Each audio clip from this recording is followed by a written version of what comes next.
Alors, lorsque la Chine parle de promouvoir l'esprit de Shanghai, elle envoie un message clair. Ce message, c'est de bâtir un nouvel ordre international qui est basé sur l'égalité souveraine, sur la non-ingérence et le bénéfice mutuel des pays. Cela est très important parce que jusqu'à maintenant, la scène internationale, notamment dans le domaine économique, était toujours gérée par des organisations plutôt occidentales. Et ces organisations occidentales aiment toujours utiliser la soumission comme un levier pour pouvoir réaliser des objectifs économiques et politiques, certainement. Je pense que le modèle chinois, ce qu'on appelle toujours le modèle gagnant-gagnant, c'est le modèle qui va s'imposer dans le futur des relations internationales en général. Je pense que ce modèle chinois qui prend en considération les besoins des pays en développement va sûrement régner sur la scène.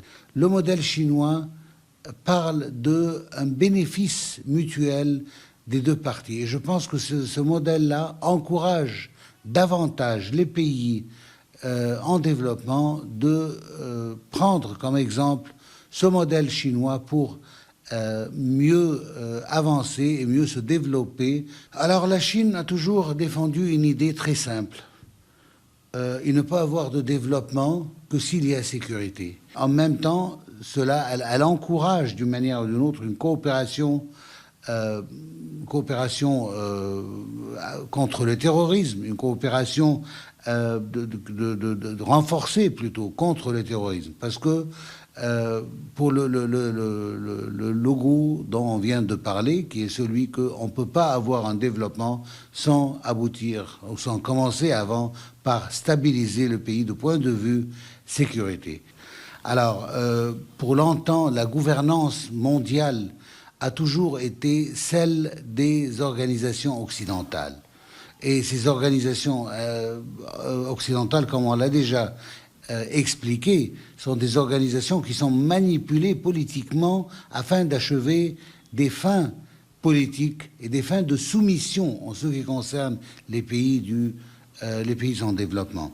Alors là, la Chine a exprimé qu'on ne peut pas laisser la scène à un petit nombre de puissances qui lie la coopération économique avec le pouvoir d'avoir et d'acquérir des aides de ces organisations monétaires.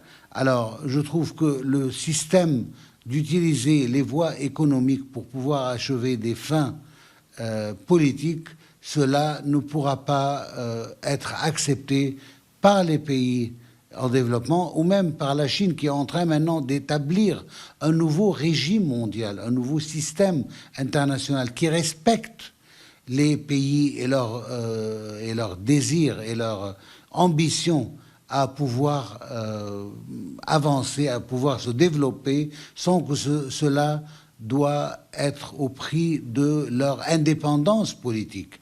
Et d'ici vient l'importance de l'exemple chinois qui, comme je l'ai dit avant et je le répète encore une fois, c'est le principe du gagnant-gagnant, qu'il y a un bénéfice mutuel de la part de la Chine et certainement de la part des pays en développement.